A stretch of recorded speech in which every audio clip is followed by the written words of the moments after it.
بسم اللہ الرحمن الرحیم اللہم صلی علی سیدنا و مولانا محمد وعلی آل سیدنا و مولانا محمد وسلم صلی علیہ.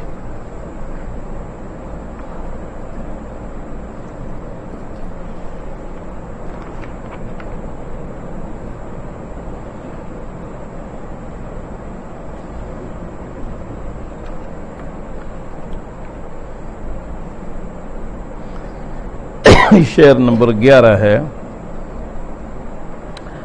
وَخَيْرُ جَلِيسٍ لَا يُمَلُّ حَدِيثُهُ وَتَرْدَادُهُ يَزْدَادُ فِيهِ تَجَمُّلًا. یہ پڑھا چکا تھا میں. قرآن مجید فرقان حمید ایسا بہترین ہم نشین ہے کہ اس کی بات سے ناگواری نہیں ہوتی، ملال نہیں ہوتا، اکتاہٹ نہیں ہوتی. سورہ فاتحہ ہر نماز میں آپ پڑھتے ہیں. کوئی دوسری کتاب ہو تو آدمی ایک دفعہ پڑھتا ہے، دوسری دفعہ پھر اس کو پڑھنے کو جی نہیں چاہتا ہے، بوجھ بنتا ہے. 2 دفعہ پڑھ لی، 3 دفعہ پڑھ لی، اس کے بعد پھر طبیعت جو ہے اکتا جاتی ہے. اور آپ قرآن کی تلاوت مسلسل ساری عمر کرتے ہیں، سورہ فاتحہ ہر نماز میں ہر رکعت میں پڑھتے ہیں، لیکن طبیعت پہ گراں نہیں گزرتا ہے، کوئی اکتاہٹ نہیں ہوتی، ناگواری نہیں ہوتی. حدیث شریف میں آتا ہے نبی علیہ الصلوۃ والسلام ایک رات کو یہ آیت سورہ مائدہ کی ان تعذبہم فإنہم عبادک وإن تغفر لہم فإنک انت العزیز الحکیم. اگر یا اللہ اگر تو ان کو عذاب دے گا تو تیرے بندے ہیں، معاف کر دے گا تو بڑا غالب حکمت والا ہے. تو اس آیت کو ساری رات بار بار پڑھتے رہے، بار بار دہراتے رہے. یہ قرآن کا اعجاز ہے کہ اس کو جتنا بار بار پڑھیں گے اتنے ہی اس میں خوبیاں اجاگر ہوتی ہیں، طبیعت پہ بوجھ نہیں بنتا. اس کے بعد فرمایا وَحَيْثُ الْفَتَى يَرْتَاعُ فِي ظُلُمَاتِهِ مِنَ الْقَبْرِ يَلْقَاهُ صَنَمٌ مُتَحَلِّلًا هُنَالِكَ يَهْنِيهِ مَقِيلًا وَرَوْضَةً وَمِنْ أَجْلِهِ فِي ذِرْوَةِ الْعِزِّ يُجْتَلَى فی ذروہ جس طرح جزوہ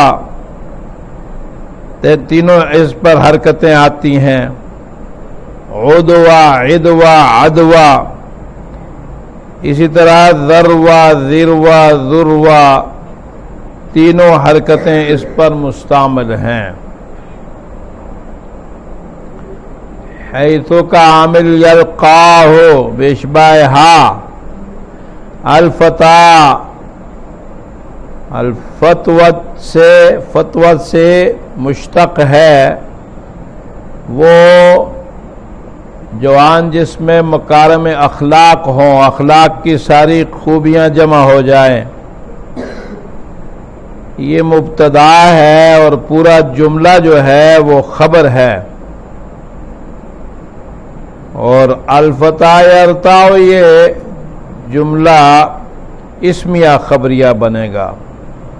یرتاع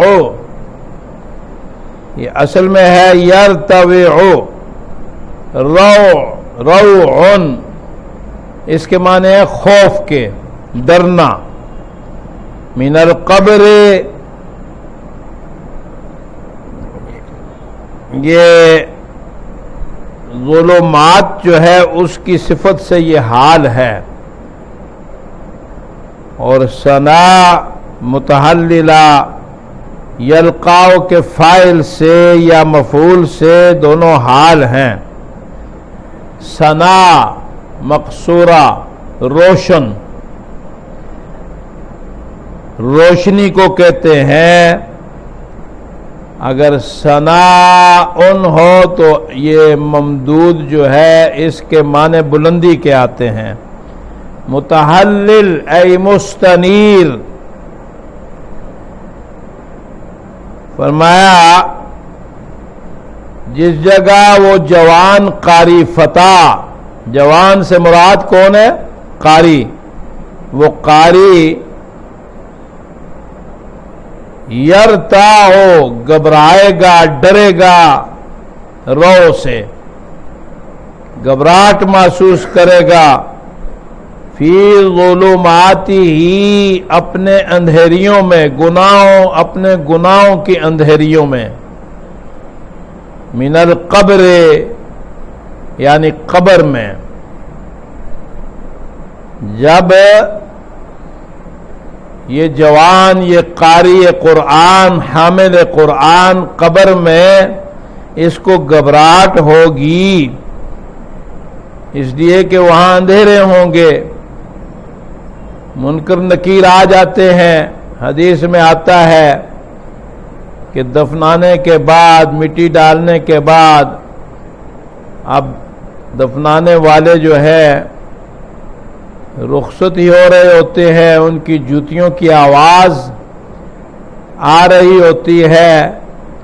مردہ جو ہے اس کو اتنے میں منکر نکیر پہنچ آتے ہیں اور آ کے اس کو بٹھا دیتے ہیں اور اس سے پھر سوالات کرتے ہیں.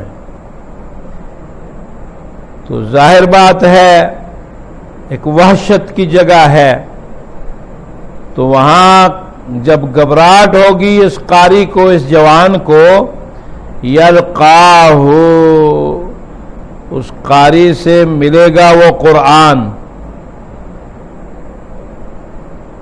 اس حال میں کہ ثنا روشن ہوگا، اور اس حال میں کہ وہ خوش ہونے والا ہوگا، یا چاند کی طرح چمکنے، مستنیر، چاند کی طرح چمکنے والا ہوگا. تو قرآن مجید فرقان حمید قبر میں آ جائے گا روشن ہو کر، اور قبر کی اندھیریوں کو دور کر دے گا، قبر کو روشن اور منور کر دے گا. بعض احادیث مبارکہ میں یوں بھی آتا ہے سورہ ملک کی فضائل میں کہ یہ عذاب سے بچانے والی ہے، اور یہ قبر پر پرندے کی طرح اپنے پر جو ہے وہ ڈال دیتی ہے، عذاب کو روک دیتی ہے. اللہ رب العزت ہمیں انہی لوگوں سے بنائے. فرمایا ہنالک یہنیہ مقیلا وروضۃ.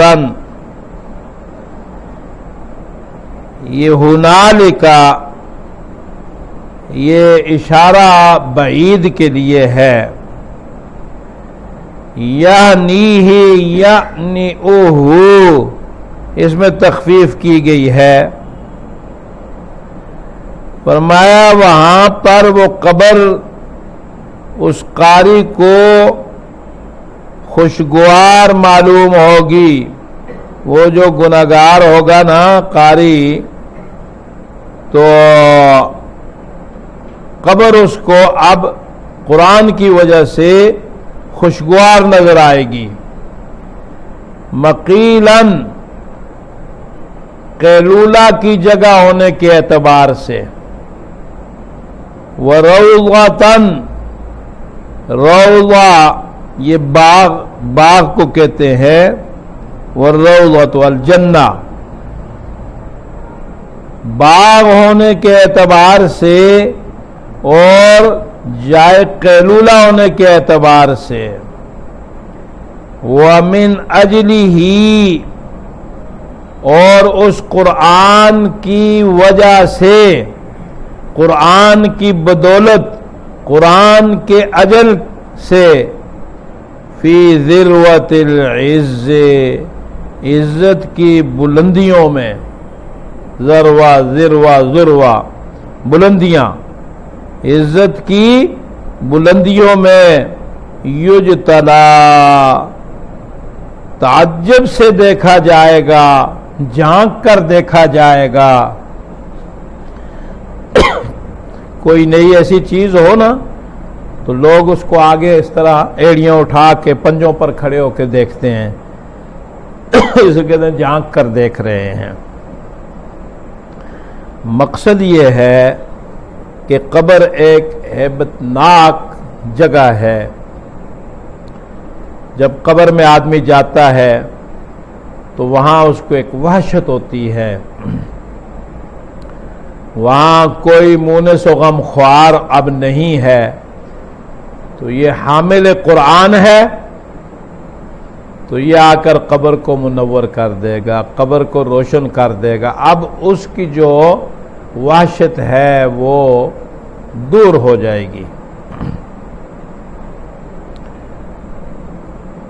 یہاں پر اس طرف اشارہ ہوا کہ جب اس کا معاملہ بہتر ہوگا، قبر اس کے لیے جنت کا باغ بن جائے گی، اور ملائک اس سے کہیں گے نم کنومت العروس، دلہن کی طرح سو جا۔ اسے عصر کا وقت نظر آئے گا، وہ انہیں کہے گا مجھے نماز پڑھنے دو، میری نماز قضا ہو رہی ہے۔ اب وہ اسے کہیں گے کہ تم، جب یہ جواب بھی ٹھیک ٹھاک دے دے گا، قبر بھی منور ہو جائے گی، روشن ہو جائے گی، تو اب اس کو کہیں گے کہ تم آرام کر لو، سو جاؤ۔ جو استراحت، قیلولہ استراحت کو کہتے ہیں، اور خصوصاً دوپہر کے وقت آدمی جو آنکھ لگاتا ہے نا، سوتا ہے، اسے قیلولہ کہتے ہیں۔ حدیث شریف میں آتا ہے کہ قبر جو ہے وہ جنت کے باغوں میں سے باغ بھی ہے اور دوزخ کے گڑھوں میں سے گڑھا بھی ہے۔ روضۃ من ریاض الجنہ وحفرۃ من حفر النار۔ اب یہ قاری قرآن جو ہے اس کے لیے ایک تو سکون کی جگہ، دوسرا جو ہے وہ کھڑکی کھل جائے گی جنت کی طرف سے، جنت کی ہوائیں آئیں گی، تو اس کے لیے قبر باغ، جنت کا باغ بن جائے گی۔ تو اس وجہ سے اسے بہت بڑی عزت ملے گی، اور وہاں باقی جتنے لوگ ہیں وہ اس کو توجہ سے دیکھیں گے، تعجب سے دیکھیں گے، غور سے دیکھیں گے۔ اس کی طرف اشارہ فرمایا ہے۔ آگے فرمایا یناشد فی ارضائہ لحبیبہ وَأَجْدِرْ بِهِ سُؤْلًا إِلَيْهِ مُوَصَّلًا۔ یناشد، المناشدہ، المبالغہ فی الطلب، مانگنے میں مبالغہ کرنا، بار بار سوال کرنا، کثرت سے مانگنا، جھگڑنا۔ تو فی سے اسے متعدی کر دیا، یہ ارضائی ہی یہ اضافت مصدر کی جو ہے یہ مفعول کے لیے ہے، اور اس کی ضمیر اللہ تعالی ہے، یعنی اللہ کی رضا، ارضائی ہی، اس اللہ کی رضا حاصل کرنے کے لیے یہ قرآن کثرت سے سوال کرے گا، قرآن بار بار سوال کرے گا کہ اللہ قاری قرآن سے، حامل قرآن سے راضی ہو جائے، اللہ کی رضا حاصل کرنے کے لیے۔ لحبیبہ، اپنے دوست کے لیے، اپنے محبوب کے لیے۔ وَأَجْدِرْ بِهِ سُؤْلًا إِلَيْهِ مُوَصَّلًا. اجدر جدیر سے ہے، یہ ما اجدرہ، جیسے پیچھے میں نے بتایا تھا ما اخلقہ، فعل تعجب ہے. یہ قرآن مجید کس قدر عجیب ہے. سؤلاً سوال کرنے کے اعتبار سے، الیہ موصلا جو اس تک پہنچا دیا جائے گا، یعنی قرآن کی درخواست منظور ہو جائے گی اور اللہ رب العزت قاری قرآن سے راضی ہو جائیں گے. حدیث شریف میں آتا ہے رمضان بھی سفارش کرے گا، روزہ دار کے حق میں قرآن بھی سفارش کرے گا، تلاوت کرنے والے کے حق میں. رمضان کہے گا رب انی منعت الطعام والشہوات بالنہار فشفعنی فی، اور قرآن کہے گا رب انی منعت النوم باللیل فشفعنی فی فیشفعان.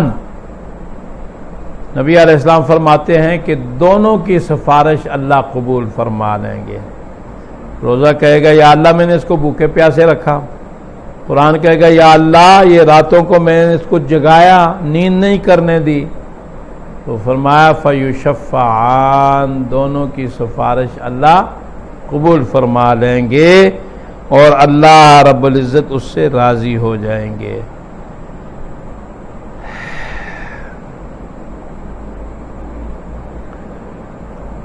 اب آگے قاری کو مخاطب کیا جاتا ہے.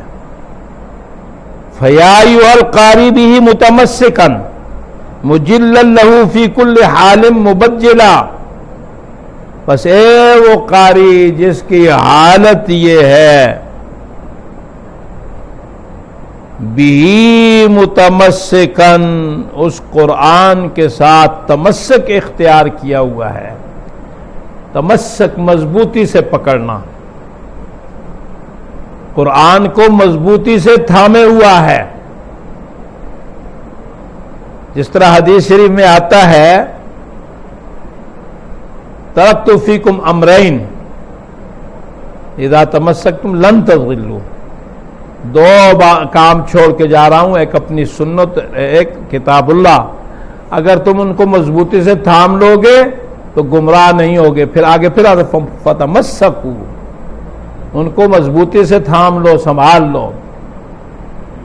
تو فرمایا اے قاری جس نے قرآن کے ساتھ تمسک اختیار کیا ہے، قرآن کو مضبوطی سے پکڑا ہوا ہے، عمل کے ذریعے، تلاوت کے ذریعے، پڑھنے پڑھانے کے ذریعے، سمجھنے کے لیے، سمجھانے کے لیے، مجلل لہو، اس حال میں کہ تو اس کا عزت کرنے والا ہے، اس کو بڑا جاننے والا ہے، مجل تعظیم کرنے والا ہے. فی کل حال، ہر حالت میں. بعض دفعہ آدمی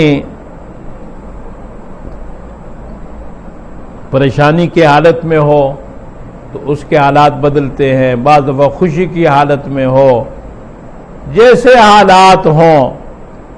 غریب ہے،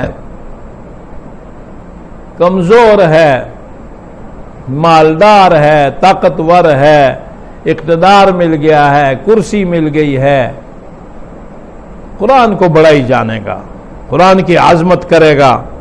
تو فرمایا اے وہ قاری جس نے قرآن کو مضبوطی سے پکڑا ہوا ہے اور ہر حال میں تو اس کی عزت کرتا ہے، اس کو بڑا سمجھتا ہے، مبجلاً تبجیل سے اس کی توقیر تعظیم کرتا ہے. ندا کا آگے جواب فرماتے ہیں ہنی ام مری ان، ہنی ان، تو خوش ہو کر زندگی گزار. مری ان، دونوں خوشی سے زندگی گزارنے کے معنی میں ہے. ہنی وہ چیز کہ جس میں کوئی گناہ نہ ہو، مری جو کہ آسانی جس میں ہو، آسانی سے حلق سے اتر جائے وہ عمدہ چیز. تو فرمایا تو خوشی خوشی زندگی گزار. والدہ کا علیہما، والدہ کا والدین اضافت کی وجہ سے نون حذف ہوا، تیرے والدین ماں باپ دونوں، علیہما ملابس انوار، ان کے لیے نور کے لباس ہوں گے، ان کے لیے نور کے لباس ہوں گے. من التاج والحلا، یعنی تاج بھی ہوگا اور زیور بھی ہوں گے. فما ظنکم بالذی فما ظنکم بالنجل عند جزائہ، پس اے لوگو تمہارا کیا گمان ہے، تم کیا سوچ سکتے ہو بالنجل، اس بچے کے بارے میں، اس بیٹے کے بارے میں، عند جزائہ، اس کے بدلہ دیے جانے کے وقت، اس کے جزا دیے جانے کے وقت، کہ اس کی وجہ سے اس کے والدین کو اتنا انعام و اکرام ملے گا کہ اس کو نور کا، ان کو نور کا لباس پہنایا جائے گا اور ان کو نور کا تاج پہنایا جائے گا. فرمایا یہ حاملین قرآن جن کی وجہ سے والدین کو اتنا نوازا جائے گا، اولئک اہل اللہ وصفوۃ الملا، یہ اللہ کے خاص لوگ ہیں، اللہ کے خاندان والے ہیں، گھر والے ہیں. اور صفہ جماعت ہے، الملا اشراف کی جماعت ہے. ان اشعار میں چند احادیث کی طرف اشارہ ہے، میں آگے یہ شعر پڑھا دوں پھر میں بتاتا ہوں. فرمایا اولی البر، یہ حضرات حاملین قرآن بر نیکی والے ہیں، اطاعت کرنے والے، نفع پہنچانے والے ہیں. والاحسان، احسان یعنی خلوص نیت والے ہیں. والصبر، صبر کرنے والے ہیں، یعنی نفس کو گناہوں سے روکنے والے ہیں اور تقوی اختیار کرنے والے ہیں، خدا سے ڈرنے والے، شرک سے بچنے والے، ما سوا اللہ سے دل کو خالی کرنے والے. والتقا، تقوی یہ ہے، سمجھے کہ نہیں؟ صبر کرنے والے ہیں، گناہ پر قادر بھی ہوں تو پھر بھی اللہ کے خوف سے گناہ نہیں کرتے ہیں، اور تقوی اختیار کرتے ہیں. تقوی خدا سے ڈرتے ہیں، شرک سے بچتے ہیں، ما سوا اللہ سے دل کو خالی کرتے ہیں. فرمایا حلاہم، یہ ان لوگوں کی صفات ہیں، یہ ان کی خوبیاں ہیں. بہا جاء القرآن مفصلا، اے جاء القرآن بہذه الصفات مفصلا اے مزینا، ان صفات کے ساتھ قرآن مجید، یہ جو صفات ہیں قراء کی بیان ہوئی ہیں، یہ صفات ان کے ساتھ قرآن مجید مزین ہو کر آیا ہے. مبین کے معنی مزین، خوبصورت بن کے ہے، یعنی قرآن میں یہ ساری صفات مومنین کی بیان ہوئی ہیں. تو یہ صفات ان قرآن پڑھنے والے، قرآن کے حاملین، پڑھانے والے، ان میں یہ صفات پائی جاتی ہیں. حضرت معاذ جوہنی رضی اللہ تعالی عنہ نے، ابو داؤد نے یہ حدیث نقل کی ہے، فرماتے ہیں من قرأ القرآن وعمل بما فیہ البس والداہ تاجا یوم القیامہ ضوءہ احسن من ضوء الشمس فی بیوت الدنیا لو کانت فیکم وما ظنکم بالذی عمل بہذا. من قرأ القرآن وعمل بما فیہ، جس شخص نے قرآن مجید سیکھا پڑھا اس کے مطابق زندگی گزاری، البس والداہ تاجا یوم اس کے والدین کو قیامت کے دن نور کا تاج ملے گا، ماں کو بھی اور باپ کو بھی نور کا تاج ملے گا، جس کی روشنی سورج کی روشنی سے بھی زیادہ ہوگی۔ اور فرمایا یہ سورج جتنے دور ہے یہ نہیں، اگر یہ سورج تمہارے گھروں میں آ جائے تو اس کی جو روشنی ہوگی اس سے بھی اس تاج کی روشنی زیادہ دور دور تک لوگوں کو نظر آئے گا۔ لو کانت فیکم فما ظنکم بالذی عمل بہذا، تم کیا گمان کر سکتے ہو، کیا سوچ سکتے ہو، کیا خیال کر سکتے ہو اس شخص کے بارے میں کہ جس نے خود قرآن پڑھا اور اس پہ عمل کیا، کہ اس کی وجہ سے والدین کو اتنا انعام و اکرام ملے گا تو اللہ اس کو کتنا نوازیں گے۔ والحلا، تاج کے بارے میں تو حدیث بیان کی، اور یہ جو کہا والحلا تو حدیث شریف میں ہے، بہقی نے اس کو مخلد سے نقل کیا ہے، فرماتے ہیں یکسا والدہ حلت لا تقوم لہ الدنیا وما فیہا، اور اہل اللہ نیچے فرمایا اولئک اہل اللہ، یہ اللہ کی اہل ہیں۔ تو حدیث میں آتا ہے ان للہ اہلین، قیل من ہم یا رسول اللہ، قال اہل القرآن ہم اہل اللہ وخاصتہ، نبی علیہ السلام نے فرمایا کہ اللہ رب العزت کی بھی اہل ہے، اس کے خاص گرانے کے خاندان کے کچھ لوگ ہیں۔ اللہ تو اولاد سے، ماں باپ سے منزہ ہے، لیکن جس طرح بیت اللہ کی نسبت اللہ کے ساتھ ہے کہ اللہ کا گھر ہے، تو اسی طرح ان لوگوں کو اللہ نے اتنا شرف عطا کر دیا کہ ان کو اپنی اہل کہہ دیا۔ یہ بہت بڑی عزت والی بات ہے۔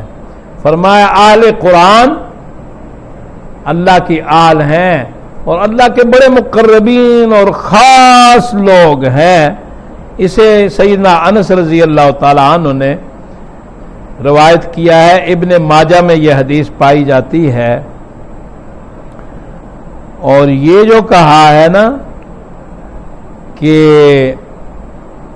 یہ اشراف کی جماعت ہے، وصفت الملا، ملا اشراف، تو حدیث شریف میں آتا ہے اشراف امتی حملت القرآن واصحاب اللیل، میری امت کے اشراف وہ ہیں کہ جو قرآن کے حاملین ہیں اور راتوں کو جاگنے والے ہیں۔ ایک روایت میں آتا ہے وقوام اللیل،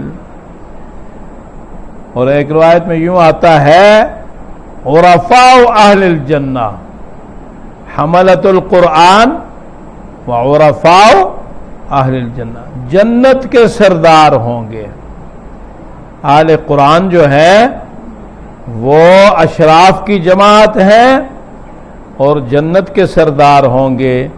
اس اعتبار سے پھر قرآن مجید فرقان حمید میں بھی کتاب کا وارث ان کو کہا ہے، قرآن کا وارث کہا ہے۔ ثم اورثنا الکتاب الذین اصطفینا من عبادنا، میں نے اپنے بندوں میں سے کچھ بندوں کو میں نے چن لیا ہے اپنی اس کتاب کی وراثت کے لیے۔ تو یہ قرآن کے کتاب کے وارثین اللہ نے بنا دیے ہیں۔ تو اس اعتبار سے ہمیں چاہیے کہ جو شخص حافظ قرآن ہے، قاری قرآن ہے، اگرچہ مجھ سے کوتاہی ہوتی ہے، میں پہلے 2 پارے پڑھ لیا کرتا تھا رات کو، پھر مشکل سے 1 پڑھتا تھا، پھر 1 بھی نہیں پڑھا جاتا تھا، کوئی آدھا پارا پاؤ اس طرح پڑھ لیتا تھا، اب اتنا بھی مشکل ہو گیا ہے۔ تو بہرحال اللہ مجھے بھی توفیق دے، آپ سب کو توفیق دے، جب آپ راتوں کو قرآن پڑھیں گے، تھوڑا ٹائم بھی اگر آپ کو مل جائے تو آپ انشاءاللہ اس کی برکات کو آپ محسوس کریں گے۔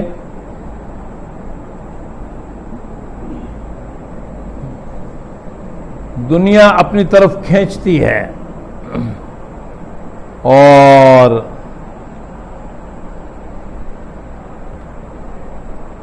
جو کتاب کے وارث ہیں اگر وہ اخلاص سے خدمت کرتے ہیں قرآن کی، دین کی، اسلام کی، تو اللہ پاک انہیں بہت عطا فرماتے ہیں۔ جیسے پیچھے آپ نے اس شعر میں پڑھا نا کہ وَأَغْنَى غَنَاءً وَاهِبًا مُتَفَضِّلًا، اور غنا جو ہے وہ صرف مال سے نہیں ہوتی، غنا جو ہے استغنا وہ دل کا غنی ہونا ہے۔ آپ لوگوں کی دعاؤں سے بہت سے شاگرد حرمین شریفین میں مختلف جگہوں میں پڑھا رہے ہیں، بوڑھے ہو گئے ہیں، ضعیف ہو گئے ہیں، بڑے صاحب تقوی لوگ ہیں، تو ظاہر بات ہے میرے لیے بھی دعائیں کرتے ہیں۔ تو مجھے اللہ پاک نے جو نعمت عطا فرمائی ہے، تحدیث نعمت کے طور پر اللہ کا شکر ادا کرتے ہوئے میں آپ سے ذکر کرتا ہوں کہ یہ 50-55 سال میں قرآن سے جو میں نے تعلق رکھا، تو اس عمر میں اللہ نے مجھے استغنا عطا فرما دی ہے، اور یہ اللہ کی بہت بڑی کرم نوازی ہے، اللہ کا بہت بڑا فضل ہے۔ حدیث شریف میں آتا ہے جب آدمی بوڑھا ہوتا ہے تو 2 چیزیں جوان ہو جاتی ہیں، بوڑھا ہوتا ہے تو 2 چیزیں جوان ہو جاتی ہیں، ایک شہوت جوان ہو جاتی ہے اور ایک حرص جوان ہو جاتی ہے۔ اللہ رب العزت نے مجھ پر بڑا کرم فرمایا ہے، اور پہلے بھی میں نے اس دن جمعہ میں بھی کہا کہ میں نے کبھی زکوٰۃ ادا نہیں کی، تو میں نے کہا آپ لوگ حیران ہوں گے کہ آپ کو کہتا ہوں زکوٰۃ ادا کرو اور میں خود زکوٰۃ ادا نہیں کی، تو میں نے کہا میں نے کبھی مال جمع نہیں کیا، ہیں میری جائیدادیں ہیں، سب کچھ ہے، لیکن میں نے ایسا نہیں کیا کہ میں پیسوں سے بینک بھروں اور پھر مجھے حساب کر کے زکوٰۃ دینی پڑے۔ آیا بس کھایا پیا تقسیم ہو گیا، بات سمجھ آئی کہ نہیں؟ میں بڑی بڑی مجھے لوگوں نے آفریں کی ہیں، لیکن اللہ نے مجھ پر مہربانی فرمائی۔ یہاں پر اس مدرسے میں اوپر مہمان خانے میں کچھ امریکن آئے، لیکن اللہ پاک نے مجھے بکنے سے بچا لیا، اور اس کی وجہ یہی ہے کہ دل میں جو حرص ہوتی ہے اللہ نے اس کو ختم کر دیا۔ امریکہ میں مجھے کہا کہ رہ جاؤ، یہاں $2,500 امامت خطابت کے ملیں گے، 2,500 مدرسے سے دیں گے، $5,000 5 لاکھ روپیہ ہے۔ تو میں نے کہا کہ جب مجھے ضرورت تھی تو اس وقت تو میں ادھر آیا نہیں ہوں، تو اب مجھے ضرورت نہیں ہے، اب میں کیا کروں گا؟ تو بہرحال یہ بہت بڑی خوبی کی بات ہے، یہاں کام چل رہا تھا، میں اس کو چھوڑ کر حرمین شریفین کی مدرسی میں نے چھوڑ دی، قربان کر دی۔ کبھی کبھی مجھے افسوس بھی ہوتا ہے، لیکن بہرحال اللہ نے مجھ سے یہاں کچھ کام لینا تھا تھوڑا بہت، ٹکٹ ملا ہوا سب کچھ، ایک دفعہ نہیں 2-3 دفعہ کوششیں کی گئیں. ایک دفعہ مکہ مکرمہ میں حج کے لیے گیا تو مجھے وہاں روکنے کی کوشش کی گئی کہ رک جاؤ، لیکن میں نے کبھی یہ جو کام ہے اس پر پیسے کو ترجیح نہیں دی. حرمین شریفین کی سعادت کی وجہ سے مجھے افسوس ہوتا ہے، لیکن یہ کہ لوگ پیسے دے کر ویزے حاصل کرتے ہیں. کیوں؟ کہ وہاں پیسے زیادہ ملیں گے، تنخواہ زیادہ ملے گی. اور پھر اللہ نے مجھے نوازا، میں قومی اسمبلی تک پہنچ گیا. اب بیٹے میرے سارے اپنا اپنا کام کر رہے ہیں، کما رہے ہیں سب ماشاءاللہ. میرے ساتھ قاری لطیف اللہ صاحب کو دیکھیں، شاگرد ہیں میرے، بوڑھے ہیں، 45 سال انہیں میرے ساتھ یہاں پڑھاتے گزر گئے ہیں. تبلیغی مرکز والوں نے ان کو مجبور کیا ہمارے یہاں آ جاؤ، ہم ڈبل تنخواہ دیں گے. انہوں نے کہا یہاں میں کام کر رہا ہوں، مجھے تکلیف نہیں ہے، پیسوں کے لیے مدرسہ نہیں چھوڑتا. اللہ نے اتنا نوازا کہ سارے بیٹے قرآن کے حافظ، قاری، قرات ساری پڑھ لی، دورہ حدیث سے فارغ ہو گئے. ایک کو میں نے قطر بھیج دیا، وہ لاکھوں روپے اس کو مل رہے ہیں وہاں ماشاءاللہ، اس کی بڑی عزت ہے، بڑا کام کر رہا ہے. دوسرا ایئر فورس میں خطیب ہو گیا. تیسرا جو ہے وہ بھی دورہ حدیث سے بھی فارغ ہے، قرات سے بھی فارغ ہے. قاری حنیف اللہ اوپر تجوید کی کلاس میں پڑھا رہا ہے. بیٹی جو ہے وہ بھی قرآن کی حافظہ عالمہ، وہ بھی سعودی عرب میں ہے. تو بات یہ ہے وہ آج بھی اسی طرح پڑھا رہے ہیں، کوئی کمی نہیں. تو قرآن کے ساتھ اگر مخلصانہ تعلق ہوگا تو اللہ پاک نوازیں گے. دنیا پیچھے دوڑے گی، میرے پیچھے دنیا دوڑتی ہے. اور میں کل پرسوں بندہ مجھے پیسے دینے لگا، میں نے کہا اللہ کے بندے تم وکیل ہو، میرے پاس تم سے زیادہ پیسے ہیں، میں تم سے کیوں لوں؟ بات سمجھ آئی کہ نہیں؟ تو اب آپ جب قرات پڑھ رہے ہیں، اللہ پاک آپ سے آگے کام لیں گے، تو قرآن پر کسی چیز کو ترجیح نہیں دینی ہے. قرآن کی عزت کرنی ہے، اور قرآن والوں کی بھی عزت کرنی ہے، حاملین قرآن کی عزت کرنی ہے. میرے پاس آتے ہیں میں خوش ہوتا ہوں. یہ نہیں کہ اس نے میرے پاس پڑھا ہے یا میرا شاگرد ہے. کوئی بھی اچھا قرآن پڑھنے والا، قرآن کی خدمت کرنے والا آتا ہے، میں خوش ہوتا ہوں. اگر اس کی کوئی خدمت ہے، کوئی کام ہے، تو میں اس کا فوراً کام بھی کرتا ہوں.